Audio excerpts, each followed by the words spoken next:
Great to have you. I wonder, as a judge who is so steeped in some of the words and concepts and terminology that fits into a quasi-legal process like impeachment, what do you think is important for folks to understand happened today and where we're headed? And by a corollary, what should people tune out or not worry about? Well, one of the things that I saw, which is so troubling, is this caricature that there is no direct evidence, right? I mean, one of the things I looked at, if there was no direct evidence in this case, then all of the drug dealers that were ever convicted in my court should go free. You have the president's voice on the phone. You have the transcript of the president's comments. You have co-conspirators describing what the president told them.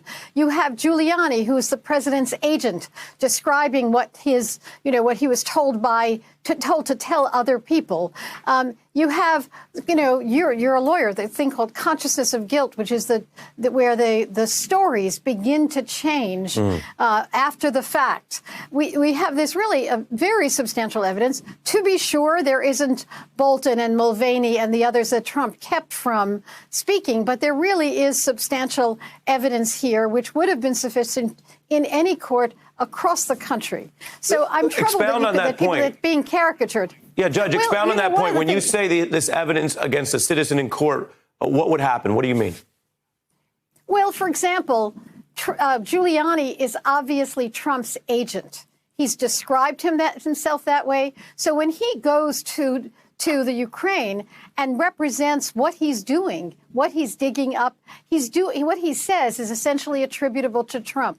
He is Trump's agent. And there's no lawyer-client privilege because he's not functioning as a lawyer in that situation. He's communicating what Trump has said to everybody else, which is then not a privileged communication at all. So the tentacles of this evidence really look like much more substantial than the evidence I oftentimes saw in my court. It's like, this may be sort of, an old-fashioned reference, but it's almost as if the Republicans are saying that unless this case is like the old Perry Mason TV show where invariably someone who wasn't Perry's client got up in court and said, I can't stand it anymore, I did it, that unless you have that, you don't have substantial evidence.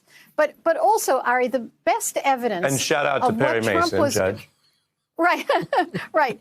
The best evidence of what Trump was doing is the horrified reaction of the nonpartisan individuals who are working for the civil service. Wasn't just one, wasn't just two. It was people saying, oh, my goodness.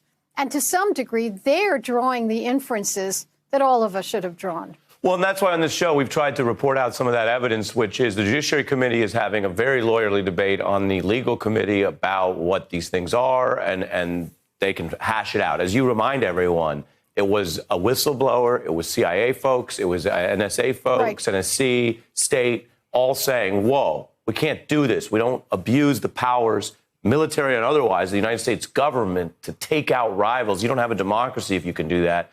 Hey, I'm Ari Melber from MSNBC. You can see more of our videos right here, or better yet, subscribe to our YouTube channel below.